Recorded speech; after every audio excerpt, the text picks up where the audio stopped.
Hi everyone. I'm Yi Swan from the law firm of Lee & Lee in Singapore. Lee & Lee is a full-service law firm, and we do have an IP department which is a medium-sized practice. Okay. I'll just talk about national phase entries today in Singapore. The deadline is 30 months, and we have one extension which can be granted automatically up to a period of 3 months. So you can choose to elect whether it's 1 month, 2 months, or 3 months. And but that's only one extension, which is automatic. So you need to know exactly how many months you want to enter. The second extension or subsequent extensions are possible, but we will have to lodge statutory declarations to adduce grounds on why the extension is required. For the first extension, extension fees are Singapore dollars $200 per month. That works out to be about 167 US dollars. The exchange rate now is about $1 US to 1.2 Sing dollar. Excess fees, when we're paying grant fees, up to 25 claims, it's Singapore $200, and above 25 claims, you will have to pay extra fees of $20 per claim.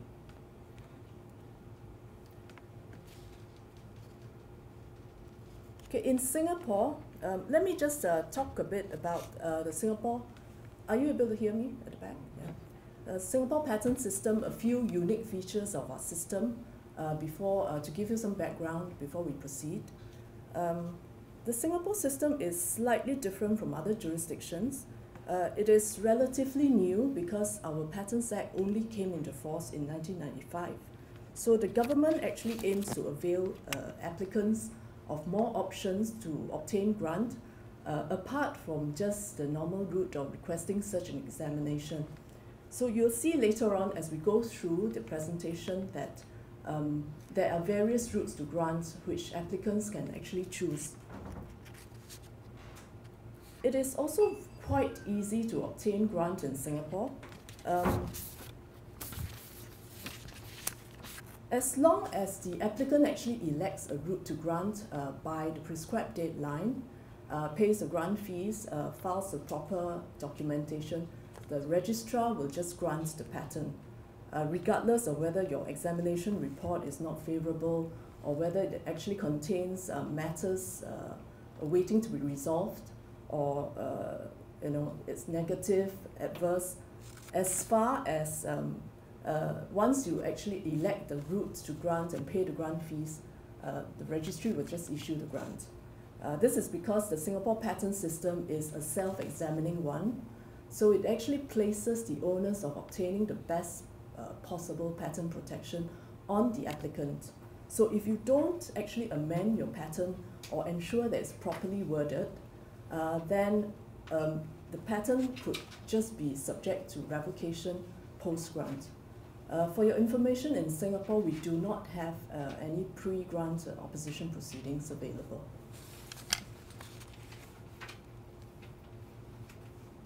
The other unique feature about the Singapore patent system is that we have a two-track system of obtaining grant. So we have the fast track and the slow track.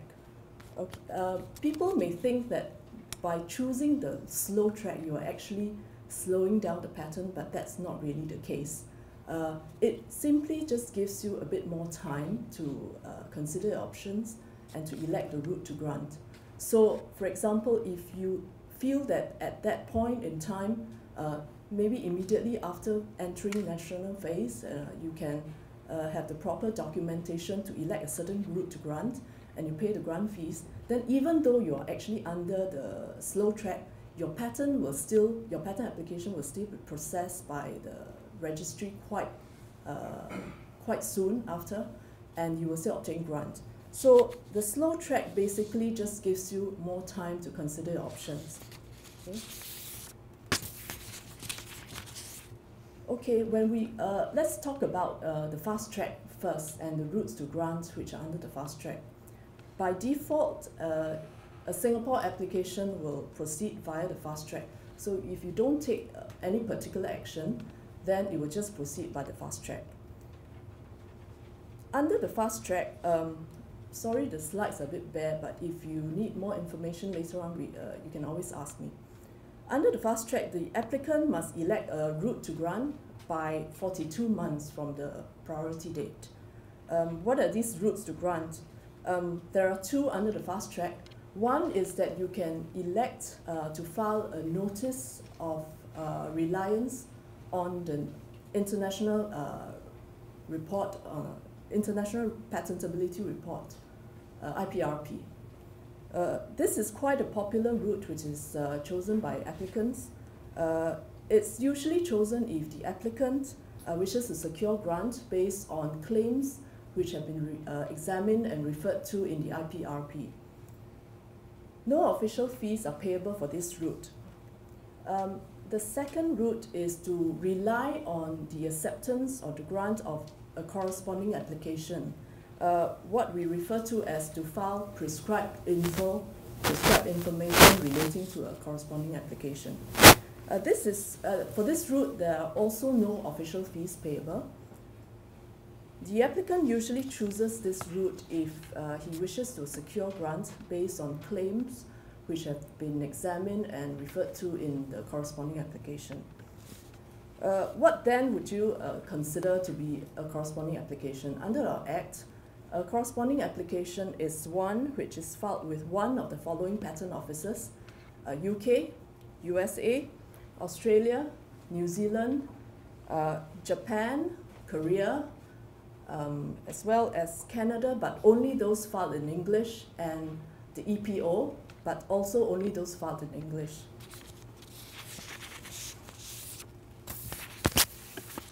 What do we mean by prescribed info?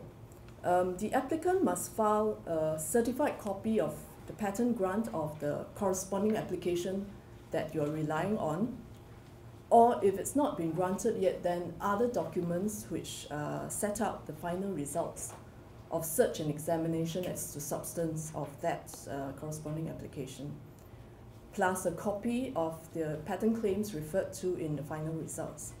And if these are not in English, then we need verified English translations, and as well as the IPC symbols which have been allocated to the application, or if it's not been allocated, then in the applicant's opinion, the IPC symbols which should be allocated.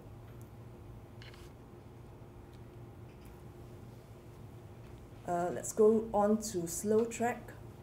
To transfer to the slow track, the applicant must file a request for block extensions of time by the deadline of 39 months from the priority date. Okay, this deadline is quite important because it's non-extendable. No official fees are payable. When you have to distinguish this from the convention applications, you don't need to pay official fees only if it's for national phase. If it's a regular convention application in Singapore, then the official fees for transferring to the slow track can be quite hefty, which is $1,800 right now. Once you transfer the application to the slow track, the entry for electing the route to grant would be extended to 60 months from the priority date. Okay, for applicants which have chosen to rely on the corresponding application, transferring to the slow track is quite useful because sometimes you may not get grant of your corresponding application by 42 months. So if you do not transfer to the slow track and you rely on the deadline of 42 months, if you do not get your corresponding application, or you do not want to rely on the IPRP, then you will have to start paying extension fees from the 42 month. So transferring to the slow track gives applicants the option of buying more time while you await the results of your corresponding applications. Some applicants may only have filed corresponding applications in the USA or UK, EPO for example, and we have experienced many times some of these applications do not proceed to grant, and we are not able to rely on them by 42 months. So we always encourage our clients to elect the fast track because you really have nothing to lose, no official fees payable, and it just gives you more time. And if it happens that your corresponding application is allowed well before the prescribed deadline, you can still just go ahead and elect your route, file the proper documentation, pay the grant fees, and the registry will just process your application ASAP. Okay, for the routes to grants under the slow track, apart from relying on IPRP or corresponding application, you have one more choice, which is to request search and examination.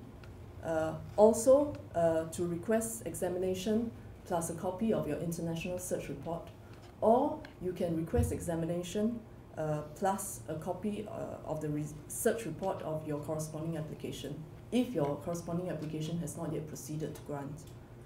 Okay, this must, however, be filed by the 39th month. So together with the transfer to the slow track, we will have to file the request for search and examination or the request for examination.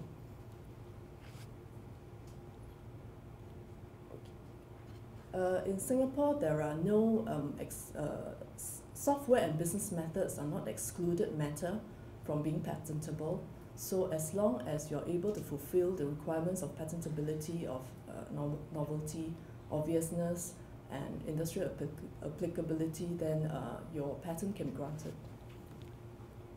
We have no disclosure requirements. I can't think of any particular industry that we are really relevant for. So I guess all products. Yeah. Okay, thank you.